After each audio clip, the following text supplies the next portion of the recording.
It hits you out of nowhere. You're somewhere completely ordinary. A kitchen, a sidewalk, a conversation. And someone says something, and suddenly the floor drops out from under your mind. This exact moment. The words, the light, the angle of the room. You've been here before. Not somewhere similar. Here. This precise instant, down to the detail. And for half a second, you'd swear you know exactly what's about to happen next.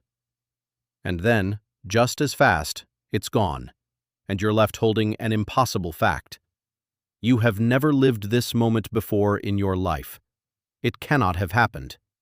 And yet, every cell in your body just told you it did. That feeling has a name, déjà vu, French for already seen, and you are far from alone in it. Around 2/3 of all people experience it. That cold little shiver of impossible recognition is one of the most universal, strange experiences a human mind can have. And here's the first thing that should surprise you. For a very long time, science had almost no idea what it was. Not because nobody cared, but because déjà vu is nearly impossible to study. It strikes at random. It lasts only seconds. You can't summon it on command. You can't schedule it. And the moment you try to examine it, it's already vanished. It's one of the most common experiences that almost no one could ever catch in the act. But here is the part that's going to flip everything you assume about it. You probably think déjà vu is a glitch, a hiccup, a momentary error, your brain misfiring.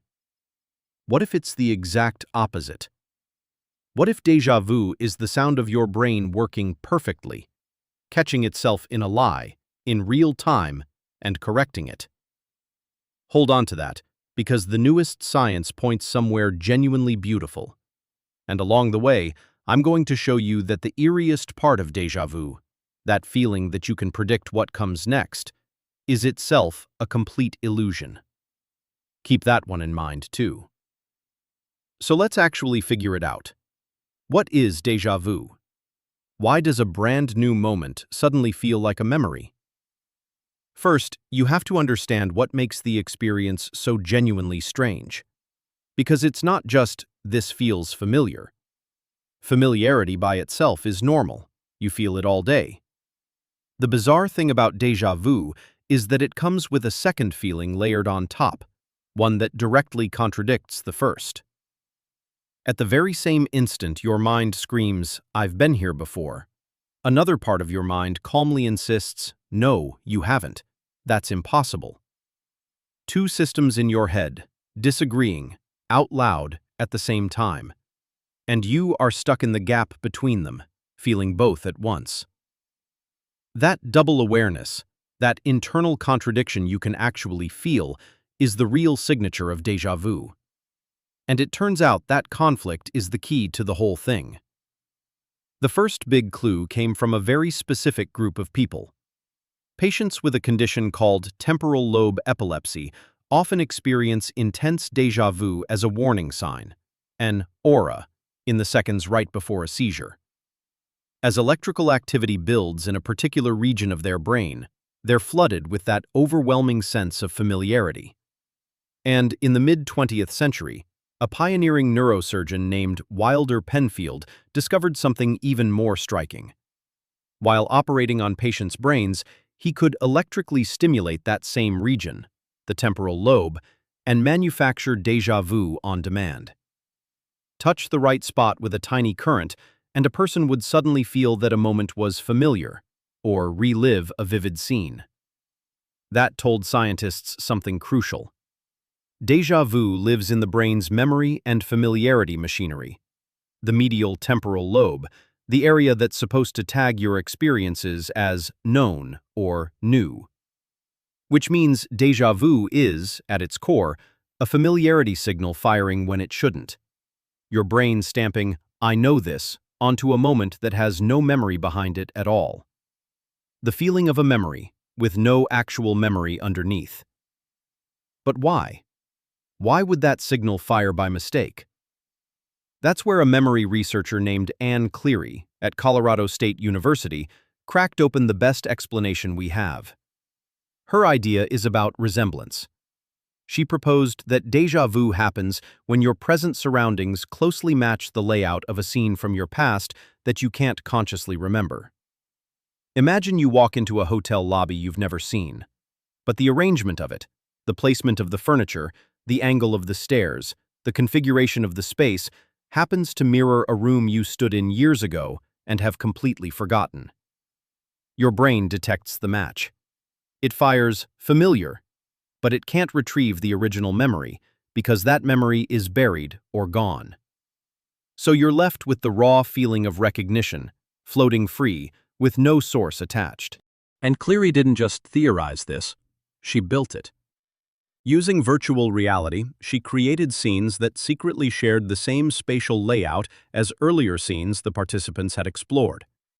And sure enough, when people entered a new VR space that structurally matched a forgotten earlier one, they reported déjà vu. She had recreated the ghost in a lab. The feeling of having been somewhere, generated by a hidden resemblance the conscious mind never noticed. Now, here's the payoff to that thread I told you to remember. The eerie sense that during déjà vu, you can predict what's about to happen. It feels so real. People swear they knew what the next word would be, what was around the corner. So Cleary tested it directly. She put people in those déjà vu states and asked them to predict what came next. And they couldn't. Their guesses were no better than chance. The overwhelming feeling of, "I know what happens now," was a complete illusion. Just the familiarity sensation getting so intense that it disguises itself as foresight. You are not glimpsing the future. Your brain is faking a past. The premonition is part of the trick. So that's a solid picture. Déjà vu as a false familiarity alarm triggered by hidden resemblance. But the most mind-bending discovery is the most recent one, and it completely reframes what déjà vu is. A researcher named Akira O'Connor at the University of St. Andrews managed to trigger déjà vu in volunteers while scanning their brains. And he expected, like everyone, that he'd see the memory regions lighting up. But that's not what happened. The areas that fired most during déjà vu weren't the memory centers at all. They were the frontal regions of the brain, the parts involved in decision-making, conflict detection, and error checking. The brain's quality control department. And that flips the entire story on its head, because it suggests that déjà vu is not your memory failing. It's your memory being audited. Here's the picture. Some part of your brain throws up a false signal. This is familiar, based on a resemblance you can't place. And instead of just swallowing that error, your frontal cortex, the fact checker, catches it. It steps in and goes, "Wait, that can't be right. We have never been here. Something doesn't add up." And déjà vu, that strange, electric, uncanny shiver, may literally be the feeling of your brain catching its own mistake. It's not a glitch. It's the glitch being detected and flagged. You are feeling your mind do quality control on your own memory, live, in real time. And there's a clue that backs this up beautifully. Déjà vu fades as you get older. Younger people experience it the most, and it steadily declines with age. For years, that seemed backwards. But under this new theory, it makes perfect sense. The frontal lobe's error-checking and conflict monitoring abilities also decline with age. So older people may get less déjà vu not because their memories are sharper, but because the fact-checker that produces the feeling is slowing down. Which means the opposite of what you'd assume. Frequently feeling déjà vu may be a sign of a young, sharp, vigilant brain. A mind so good at monitoring itself that it keeps catching its own false alarms. The eerie feeling you might have worried about? could be evidence that your mind is working exactly as it should. We can even see this familiarity system run the other direction. There's an opposite of déjà vu called jamais vu, never seen, where something deeply familiar suddenly feels alien and wrong. You've felt it. Stare at a common word long enough, or repeat it out loud over and over, and it starts to look misspelled, to lose all meaning, to feel like a stranger. That's jamais vu, the same familiarity machinery swinging the other way. And together, these two experiences prove something profound. Familiarity is not a fact about the world. It's a feeling your brain generates. And like anything generated, it can misfire and be caught misfiring. So let's bring it all home. Déjà vu is not a window into a past life. It's not a parallel universe bleeding through, not a glitch in the matrix, not a memory of a forgotten dream. It's something far more astonishing, because it's real and it's happening inside your own skull right now. It's one of the only times you ever get to feel the invisible work your brain does every single second of your life, silently checking your memories against reality, deciding what's real and what isn't, and catching itself when it gets one wrong. So here is what I want to leave you with.